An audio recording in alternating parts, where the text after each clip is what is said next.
Another developer weighs in on the Xbox Series S.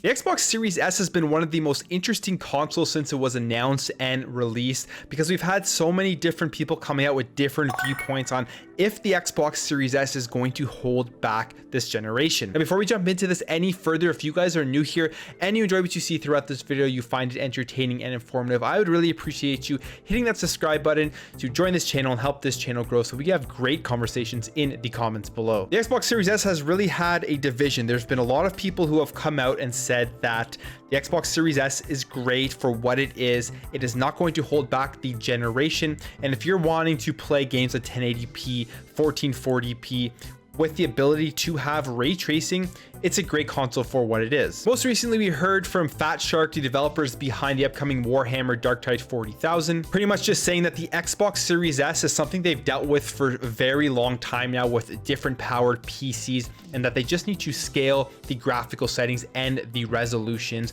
in order to adapt to the Xbox Series S. But yes, it's going to take quality assurance and lots of testing to make sure that it runs well. And then we look at things like Destiny 2, The Division 2, Assassin's Creed Valhalla, how they run on the Xbox Series S, and in my opinion, for the price of the console and what is inside the box, they run great. I mean, getting 60 frames per second out of those games with 1080p resolutions, although they are variable resolutions where they may drop to 900p at some points and they go between 900p and sometimes all the way up to 1440p. I still think it's an awesome solution for somebody who is looking for a cheaper console to jump into Game Pass and to potentially be gaming on a 1440p or a 1080p display. But now we jump into Metro Exodus, which is a game that came out in 2019, and it is going to be getting a next generation update for the Xbox Series XS and the PlayStation 5. Now they put out an article talking about this release and saying that the Xbox Series X and the PlayStation 5 are going to be getting the 4K 60 FPS upgrades, but then people had questions about how it was going to run on the Xbox Series S.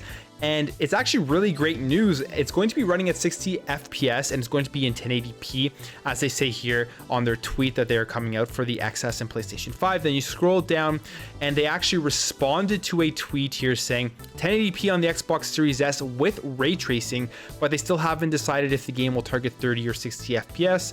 And Metro Exodus responds and says 60. So 60 FPS, 1080p with ray tracing on the Xbox Series S. Now that to me sounds pretty awesome for the console. So that's the good news, but it seems like it's not going to be as easy as we think it is to be able to get the Metro Exodus game to run great on the Xbox Series S. As in this interview here with WCCF Tech, they had it with the 4A Games Chief Technical Officer Alexander Shishkovstov.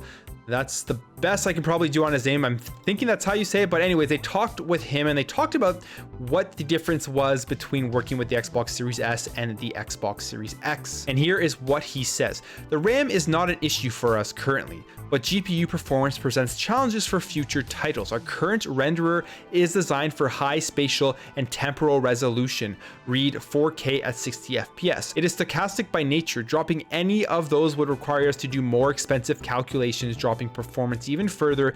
We have a compromise solution right now, but I am not satisfied with it. A lot of people, like it says here, thought that the slower RAM was going to be the biggest issue with the Xbox Series S. So the Xbox Series X features 16 gigabyte GDDR6 320-bit bus, 10 gigabyte of which run at 560 gigabytes per second, while the remaining 6 gigabytes run at 336 gigabytes per second. And then the Xbox Series S, by contrast, is limited to 10 gigabytes, and the 128-bit bus 8 gigs, which run at 224 gigs per second, while the remaining 2 gigs run at a mere 56 gigs per second. Now, people thought that was going to be one of the biggest things that held back the Xbox Series S from really having great performance, because the CPU, like they say here, is practically the same. It's only a 0.2 gigahertz difference, so pretty much the same as the Xbox Series X. And then there's the GPU here, where there are 32 more compute units in the Xbox Series X's GPU, but the Xbox Series S is only going to be targeting 1080p and 1440p gaming, so it doesn't need as much GPU power as the Xbox Series X. And like the Fat Shark developer said, basically to tinker with these settings to get the game to run well on an Xbox Series S. It is kind of like working with lower powered PCs where you have to kind of fix the graphical settings and the resolutions in order to get those frame rates. That's the way I understand it. And then in this quote here with 4A Games, he's saying that the GPU performance presents challenges for future titles because their current renderer is designed for high spatial and temporal resolution. Now, I'm not 100% sure how to read this, but from what it sounds like, their current renderer is maybe harder to work with the Xbox Series S. I'm not 100% sure, but it looks like they're just going to be having to do more tinkering, more equations, and a lot kind of stuff to make sure that the game runs 1080p 60 FPS with ray tracing smoothly on the S. And I don't think this is something that is too much of a surprise. I think that although the Xbox Series S is less powerful than the PlayStation 5 and the Xbox Series X, I think it was always a given that devs are really going to have to try and optimize the game, and it will be more work in order to get the game to run smoothly on the S. And that's where the big thing with the S is going to come in. I don't think it's because it isn't capable to play games at 1080p with ray tracing and stuff like that. I think it's just going to be that extra work that developers have to put in to make sure that the games run smoothly. In fact, Phil Spencer has even acknowledged that the Xbox Series S is going to require more work from developers. He even says this here: absolutely, it is work. There's no doubt about that. The fact that you have two performance specs, I'm not going to stand here to try to PR somebody and say two different specs is the same as having one spec. It's not. We're doing this because we want to expand the market. That really is the long and short for the Xbox: market expansion. Market expansion is the name of the game in the gaming world after all. So yeah, it's interesting to see because clearly this is just showing that because the Xbox Series S is a lower spec, it is taking more work from developers. So they're going to run into some issues in terms of making sure that the game runs properly. We'll have to see how it plays out because right now it's always different. Like every week, it seems like there is a new developer that comes out and says, the Xbox Series S is great, it's not going to hold back this generation. And then there's another developer that comes out and says there's this issue or this problem that we have to deal with when developing for the Xbox Series S. I don't think there is a full consensus right now on whether the Xbox Series S is going to severely hinder games and everything, but I do not believe it will, especially because of the results that we have already seen on the Xbox Series S.